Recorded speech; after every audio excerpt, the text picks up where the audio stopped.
Thanks for joining me again this week for another episode of Healthy Cook Up with Dr. Soski. Dr. Soski is me, Marissa Soski. I'm a naturopathic doctor and physician practicing in Portland, Oregon, and Los Angeles, California.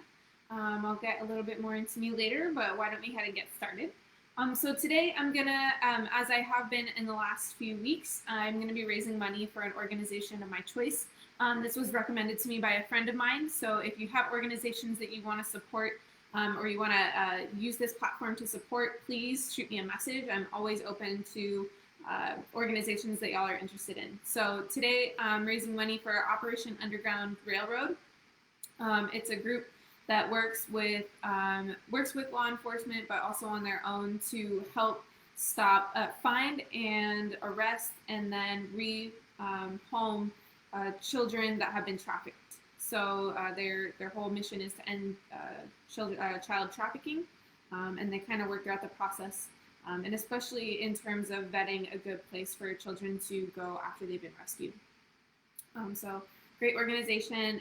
If you have any interest, feel free to donate. So we're gonna go ahead and get started.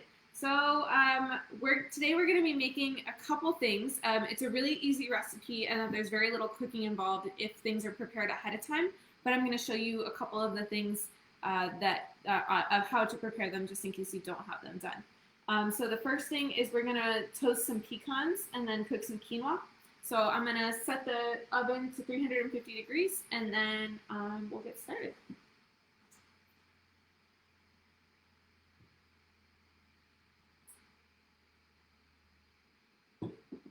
So that's going to be for the pecans, and then I'm going to get some quinoa started. So I'm just going to do a cup of quinoa and 2 cups of water.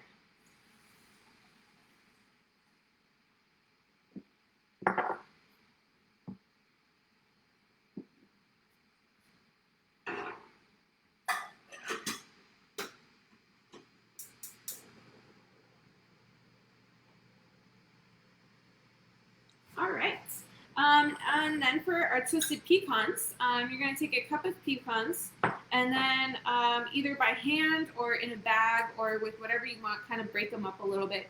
It really is up to you as to how many small pieces you want. I kind of like them in slightly bigger pieces, but not quite the full, so I essentially kind of break them in half. You're going to go through and break them. This is also really nice, this toasted pecan recipe. This is actually, for this recipe, it's the first time I ever toasted pecans, and it was so good. So if you really like toasted pecans, you could definitely even do this in a bigger batch and just have them around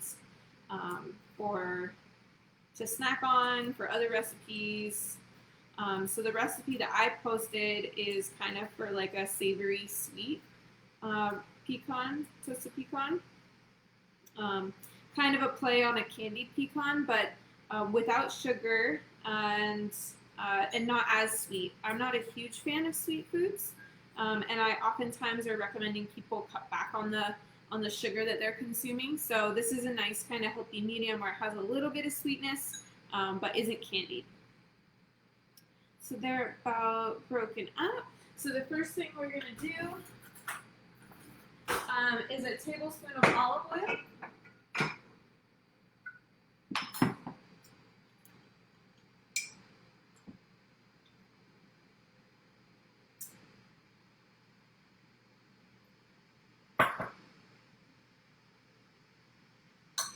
And a teaspoon of coconut sugar. So coconut sugar is not cane sugar, and it's made from coconut, and therefore it has a lower glycemic index. And if you're trying to avoid cane sugar, as I do, and as I recommend a lot of my patients do, it's a nice replacement. It's not as sweet, and so again, it kind of is a nice go-between when you're trying to reduce the amount of sweetness in your diet, so you can get healthier. So we're going to do a teaspoon of coconut sugar. And if you wanted them sweeter, you could definitely do 2 teaspoons. But I kind of like the moderate amount. Also, as always, if you have any questions or comments, feel free to leave them in the comment section, and I'll be checking it periodically so you can look in, and I can answer your questions. Okay, so then next is then, so we have our coconut sugar, and now we're just going to do a little bit of smoked paprika. I think it adds some really awesome flavor. And just a little bit, just a few shakes. And then some sea salt, and just a pinch or two. About a quarter teaspoon-ish. And then we're going to mix it all up. And I like using my hands, but you can definitely use a spoon if you don't want to get your hands dirty. And then you just want to mix it all up and get it evenly coated.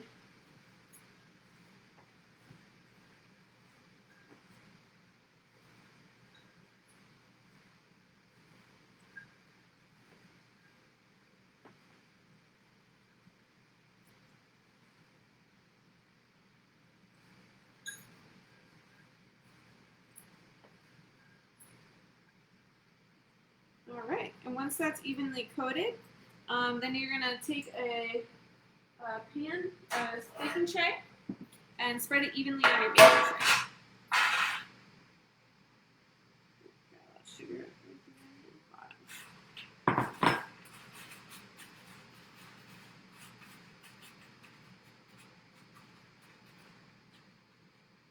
Great. Just gonna rinse my hands real quick.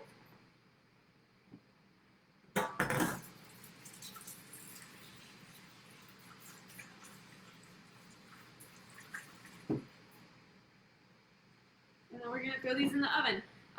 In reality, I would probably wait till my oven got fully heated, but I think it'll be fine for now.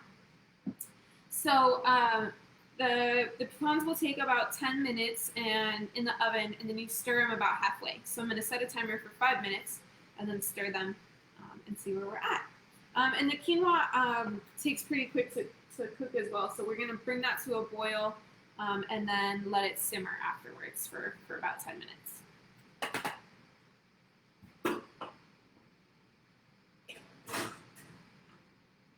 So those are the only cooking steps in this whole recipe. And what's great is if you have some leftover quinoa, you don't even have to do that. If you have pre-toasted pecans, either store-bought or made or homemade, then you don't even have to cook anything. And I wanted to do this recipe because it's summer and it's hot, and I thought doing a cooler salad instead of a cooked dish would be nice for all those people out there dealing with some heat waves.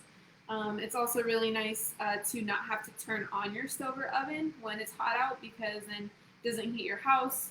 You don't have to run air conditioning, or if you don't have air conditioning, it's really nice to not run your oven.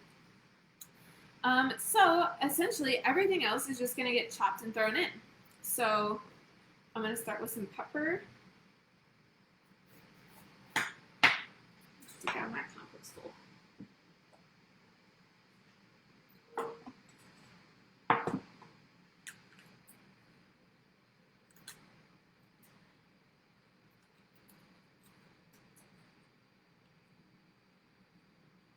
I'll say too, like, what's nice about this recipe is there's a lot of variations that you could make. So I'm choosing to use pepper and fennel and onion, but you could also do, I think green beans would be really good in this. Even some raw broccoli would be really good. Some people might choose to also throw like some goat cheese or some feta cheese in the salad. That would be really good. I don't personally eat any kind of dairy, so that's why I'm not throwing that in today.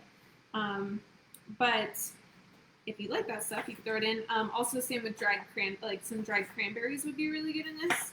Again, I'm not a huge fan of dried fruit. That's not because I try to avoid it. I just actually don't like it. So I don't use it in my recipe, but they are definitely optional additions to throw in.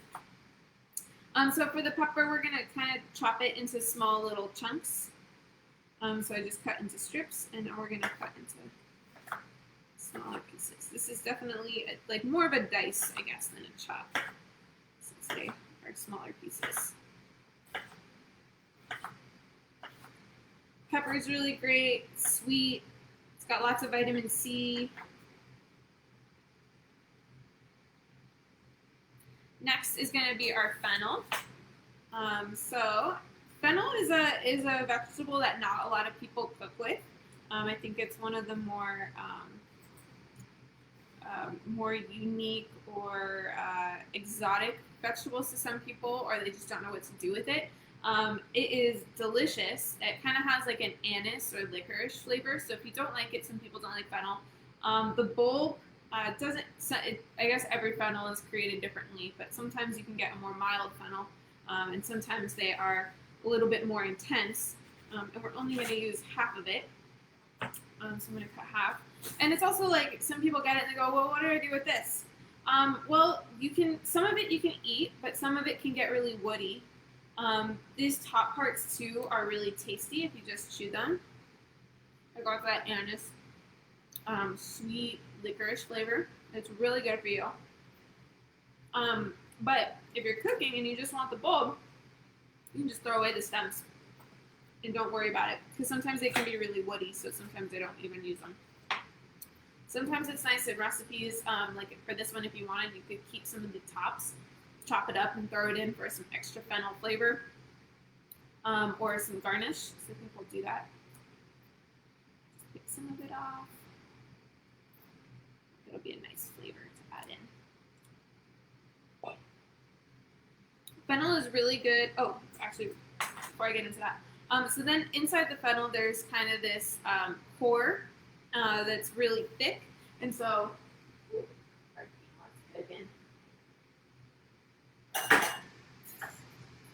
I said I was going to set a timer and I forgot. So here we are. The inside core is really thick. So what I usually do is I cut at a triangle and kind of cut it out.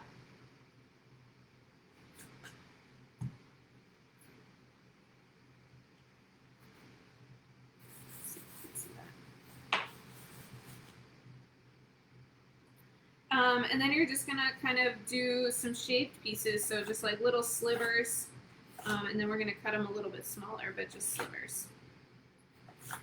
Fennel is really, really good for your digestive system. It helps you, it's called a carminative, and so it helps you to, with gas, if you have any issues with gas or bloating, it kind of helps soothe the digestive system. Also, it helps get your juices going to help digest your food, so your stomach acid and different enzymes. Fennel is really great to get your digestion going in a healthy way. So fennel, awesome. It's great raw. It's great grilled. It's great in soups and salads.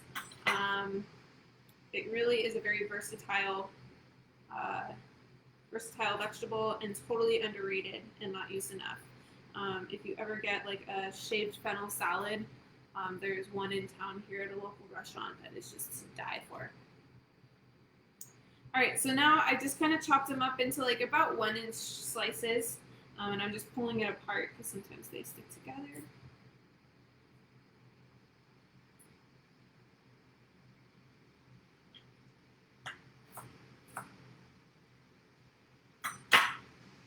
Alright, and that's our fennel.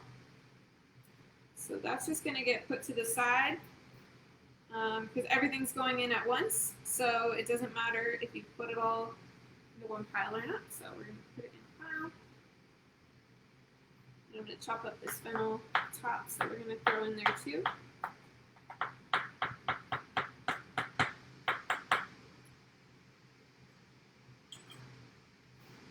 Great.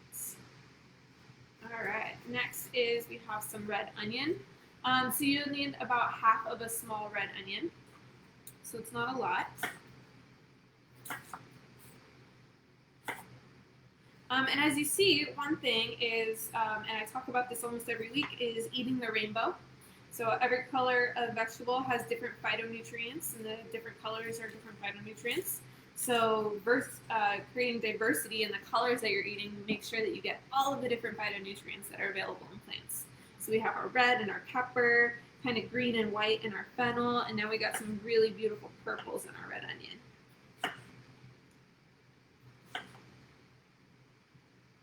And for this, I think it's always best to cut raw onion pieces kind of small because it can be intense depending on the onion you get. Red onions tend to not be as intense as yellow onions per se, but just in case. So then we have our onion, and I'm just going to kind of crumble that up. Break up the pieces.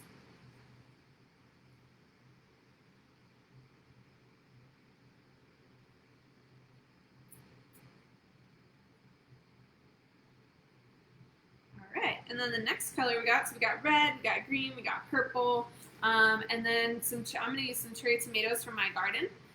So I meant to, the recipe calls for more tomatoes than I have today, but this was what was available on my tomato plant, and I didn't go and get more. But I have some beautiful yellow cherry tomatoes growing, so I'm going to use those today. And we're just going to chop those in half.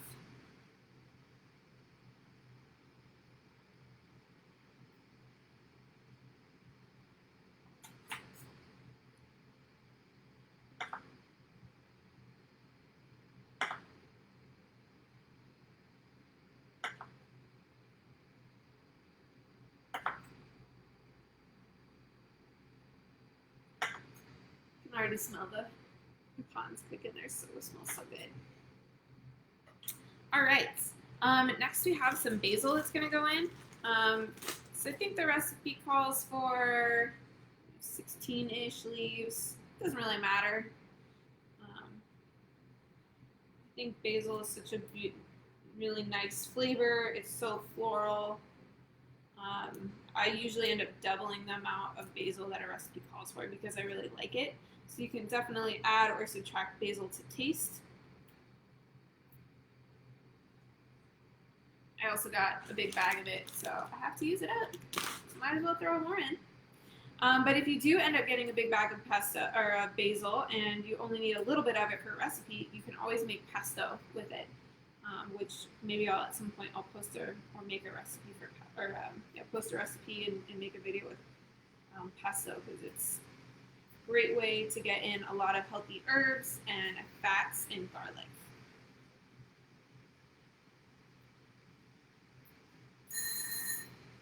All right, so we have the first 5 minutes on our pecans, so I'm going to take them out and just stir them up a little bit, flatten them back out, and then we'll put it in for another 5 minutes.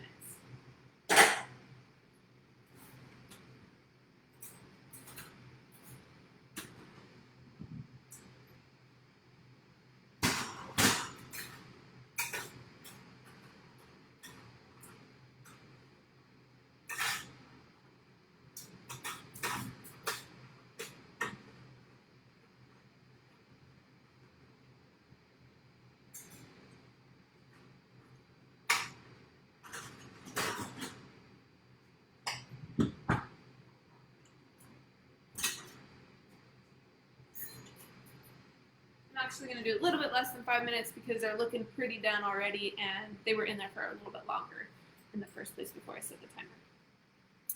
All right, so almost got enough basil. And then with our basil, we're going to just chop it up really fine. As you see, I'm kind of just picking the leaves off because we don't really need the stems. And I find like they just don't add much to the dish. All right, so now we're going to chop that up.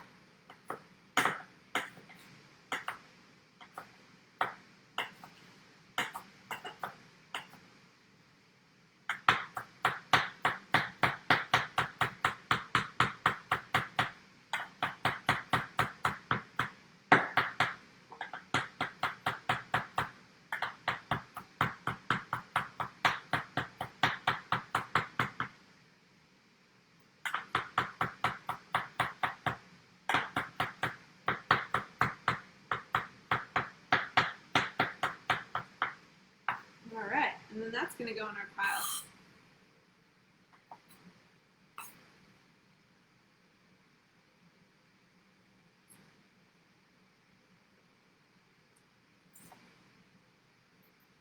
Alright, and then the last thing that is going to go in our salad that needs to kind of get chopped is just some spinach. If you're using baby spinach, you don't really have to chop it, but I'm using kind of just like big leaf spinach, so I'm going to chop it up. In this salad, you can really use as much or as little spinach as you want. I kind of going for the medium, so I said about 3 good handfuls. I got about 2 good handfuls in this one. And you don't have to chop it up much, just These leaves are really big, so I'm kind of just chopping it up kind of coarsely. I'll do one more handful.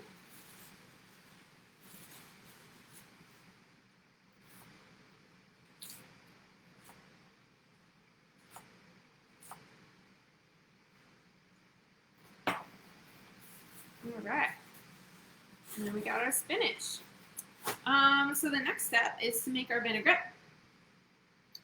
So what we're making today is kind of a orange inspired vinaigrette.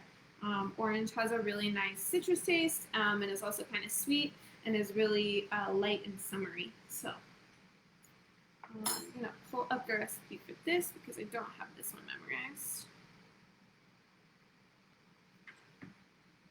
Alright, so we're going to start with, I like adding the oil last. I like doing, for whatever reason, I think it helps some of the other pieces kind of get their flavor together. And then also since we're using honey, depending on what kind of honey you have, makes it easier or harder to mix in. And I find it's easier to mix honey into a smaller amount of stuff before you put the oil in. Otherwise, it's harder to get it really mixed in. Alright, so our pecans are done.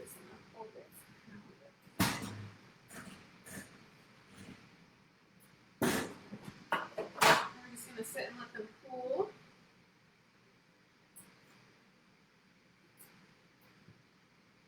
I'm also just going to check the quinoa.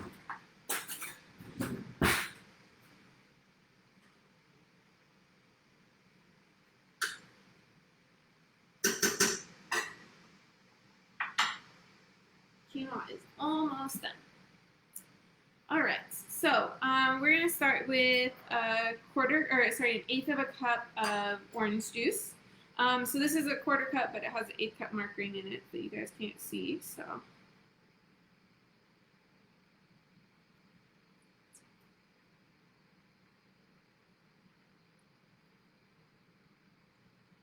and then this recipe also calls for orange zest, and usually you can even use just the same orange that you're juicing to zest, but I already zested that one that I'm using, so can't do that.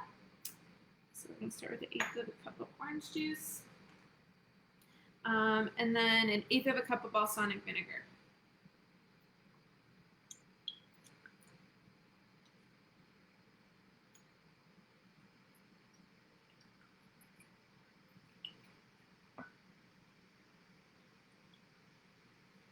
And then now I'm going to do the honey so we can get it mixed in. So this is going to be a teaspoon of honey.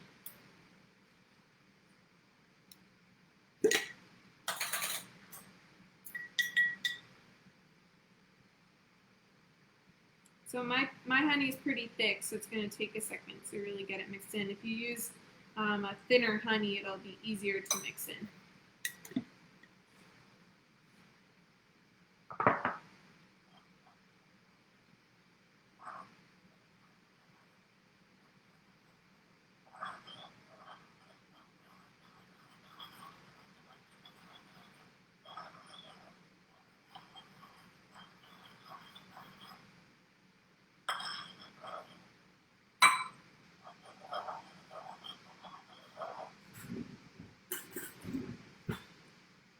This one is a little difficult. Definitely recommend using thinner honey because it makes it a lot easier, but this honey's local and it's really good. All right, so I'm going to take a pause from this because our quinoa is done and we want to get it cooling so that we can have kind of a cool salad instead of a heated salad. So I'm going to shut this off.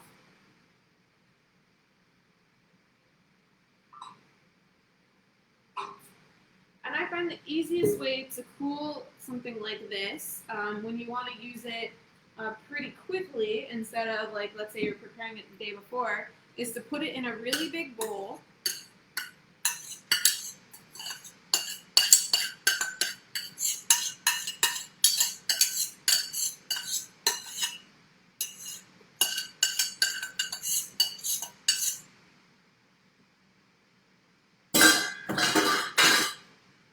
And then kind of spread it out along the sides of the bowl as best as possible. And what this does is it creates a big surface area by spreading out the quinoa, and so it gives it more room to breathe. In this way, it has a huge surface area, more than, I'd say, almost like, at least a foot, if not 16 inches across, versus in that pan, it was about, 8 inches across, 6 to 8 inches across. So you have more surface area. Another way to do this is to take a cookie baking sheet and spread it out on there to get even more surface area. So we're just going to spread it out as best as possible. And then we're going to set it to the side and let it cool. Then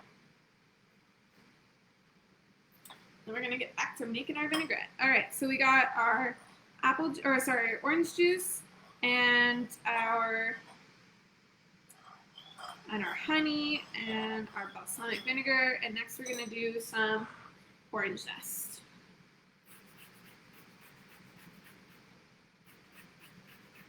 So it's going to be about about a teaspoon to 2 teaspoons of zest. If you watched any of my videos before, I struggle to measure things. It's not really my style. I do it for the recipes, just to show you guys, but about that much.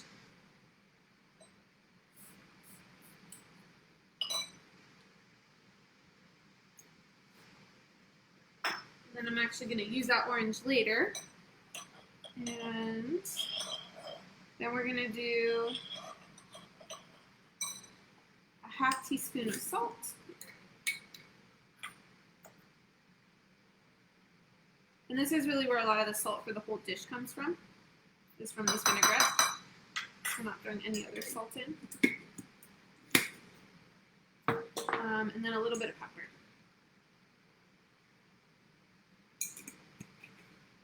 We're going to mix that all up.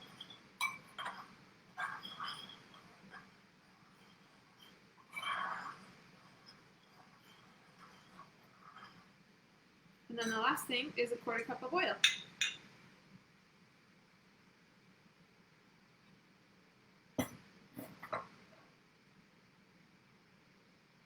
Now, if your quinoa was already prepared and pre-prepared, I guess, and as were your pecans, you wouldn't really need to wait any longer.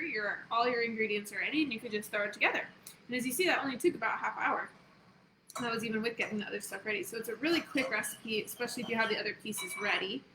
But since we're waiting for our quinoa to cool, I thought I would show you guys another recipe, a bonus recipe, in the meantime. So I have a recipe for an electrolyte beverage. Kind of call it homemade Gatorade, if you will. It doesn't exactly taste like Gatorade, but Gatorade brand has a lot of sugar. It has high fructose corn syrup in it and artificial colors and sweeteners. So it's branded as a drink for kids, but I really think it's an unhealthy drink for them. So I think this is a much better recipe if you want to give your kids something sweet. I also think it's great for adults. Electrolytes help us keep everything in our body functioning properly, our kidneys functioning properly. It also allows us, when we sweat, to replenish our body and to hold water. So I think it's a great drink on a hot day. And this specific electrolyte drink has coconut water in it, which is super hydrating and is really my go-to drink. Coconut water alone is my go-to drink on a hot day when I'm really thirsty, because it's just so, especially when I don't want just water, it's kind of more nourishing. So I just took that recipe, and then we're just going to put it in popsicle molds and make it into an electrolyte popsicle. So on a hot day, when you've been outside sweating and you're really warm and you just want something cold and wet, these popsicles are going to be awesome. Plus, they're full of a lot of electrolytes to help you replenish your body after you've been sweating. So super great for a hot day, hot sunny day. So the recipe I posted is for a much bigger batch. I only have a couple of popsicle molds that hold about a half a cup each, so I'm going to make a much smaller recipe, but I think it's great even if you don't have a lot to you can make a bigger recipe, freeze some of it, and just have some of it to drink. So we're going to start with some coconut water, and I cut the recipe into thirds for this. So I'm going to start with a cup of coconut water. which I already poured out into this jar. I'm just going to mix everything in here. So I have a cup of coconut water in this jar.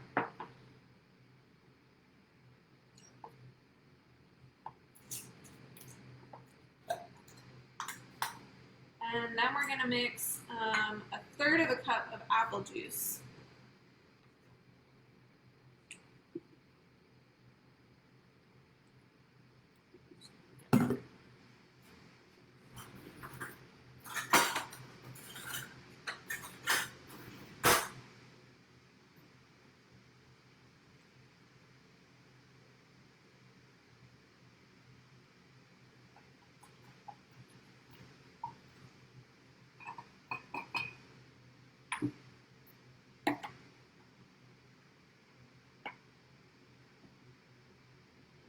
Take the juice of 1 whole lime and 1 whole orange. So I'm going to use the orange that we zested before.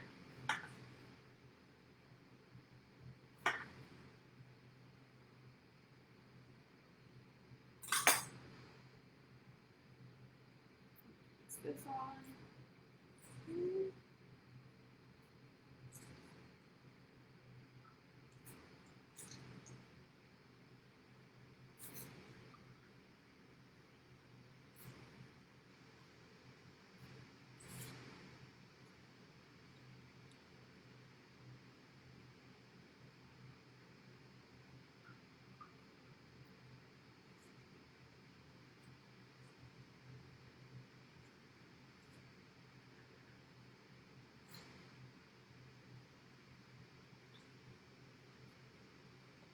And then 1 whole lime.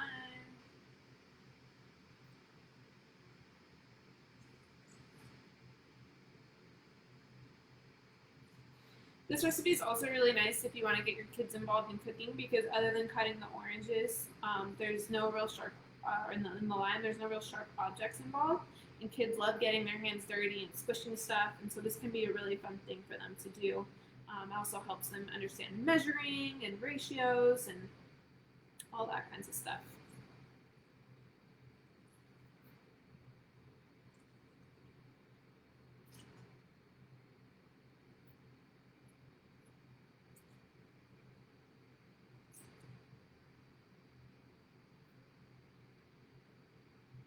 Got that in there.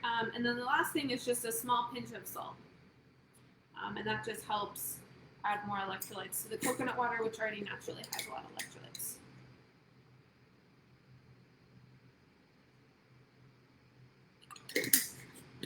All right, now we're going to mix that all up.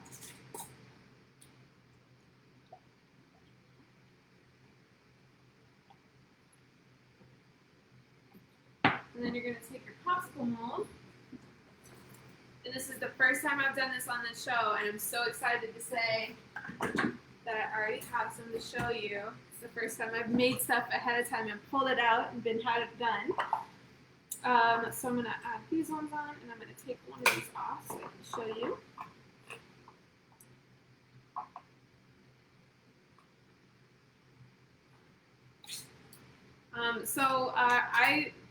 I think popsicle molds are a really fun thing to have around the house, especially if you have kids, because there's so many different things that you can make popsicles out of. You can do just straight apple juice, which is what I grew up on. Shout out to Mom. We weren't really allowed to have traditional popsicles for the most part, but she would always freeze apple juice and have those as popsicles for us. You can also do I saw a recipe for some coconut and strawberry ones, so I might do that on another show coming up. You can do different smoothies. You could do adult beverages in them as well and make some fun frozen cocktails. So popsicle molds are just really cool thing to have around to make some really fun drinks.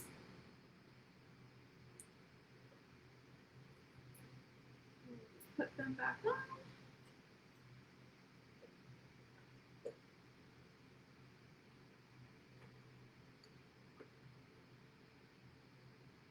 And then you set it in the freezer, and then in a couple hours, they'll have popsicles. And I have some left over because I made a bigger batch than just the couple that I needed, but but this is just even great to just drink. A super tasty beverage. So I'm going to let this thaw out a little bit. Let's see if we can get this.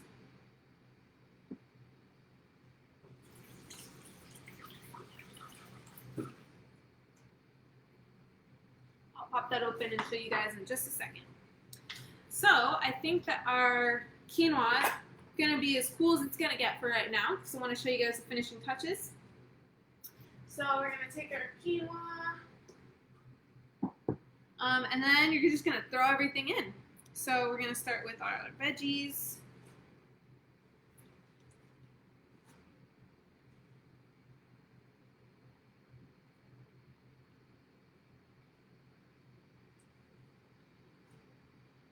And then one thing that I didn't show you yet that's been kind of hiding away is that also chickpeas go in this recipe. So you can do 1 can of chickpeas, or I just made some. I have a bunch of bulk dry chickpeas, so I cook these up ahead of time. And then you're going to do 2 cans of cooked chickpeas. Or sorry, 2 cups.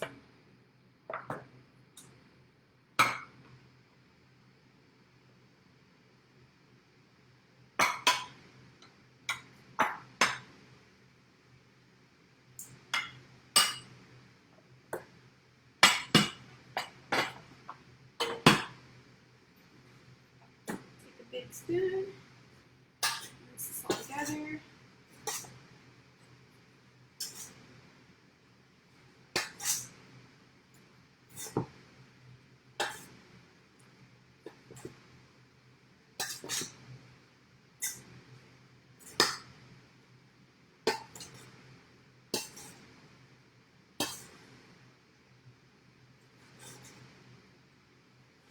And then once you have it kind of mixed together a little bit, then we're going to take our vinaigrette, get it mixed up again.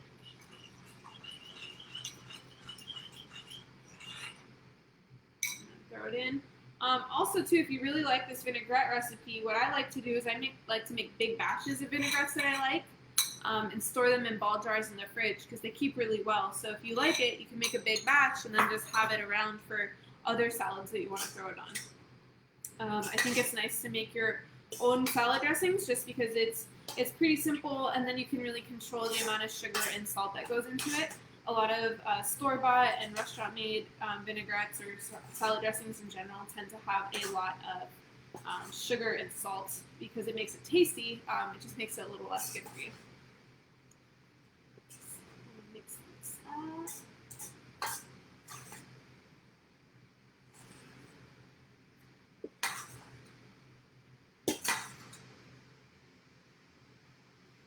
And then the last finishing touch is to add just the juice of half a lemon on it. I find that the salad is definitely really good as is, but this extra last touch of a little bit of lemon juice just really makes the dish pop. And I like adding it at the end versus adding it to the vinaigrette for that reason. I think it just adds another layer versus getting kind of lost into the dish, into the vinaigrette.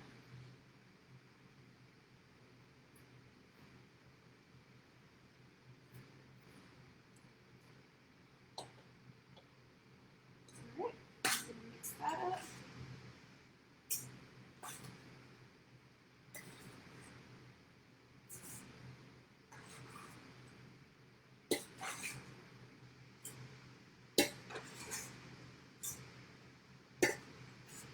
Oh, pecans! Almost forgot! Don't forget to throw your pecans in there.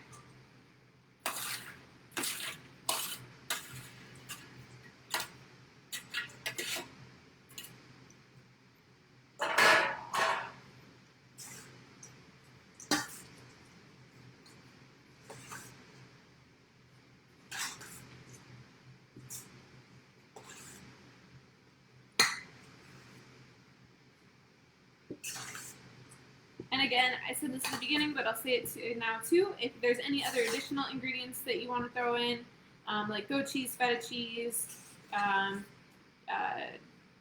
dried cranberries, this would be a perfect time to add them. All right. And our meal is ready. So I'm just going to dish up a little bit into this bowl so you can actually see it better.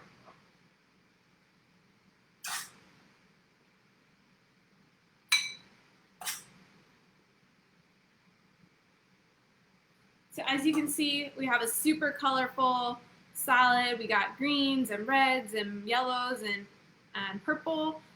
Super healthy, super light, and great for summertime to go with our popsicle, which we'll see if it comes out now.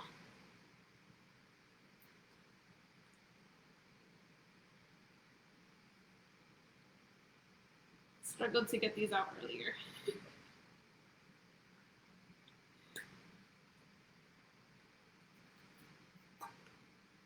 With a summertime popsicle. Thank you guys so much for joining me again this week for Healthy Cook Up with Dr. Soski. I really appreciate it. I will post this video on my YouTube channel later. So I'll be doing this again in 2 weeks, so stay tuned, and thank y'all for joining me. Bye.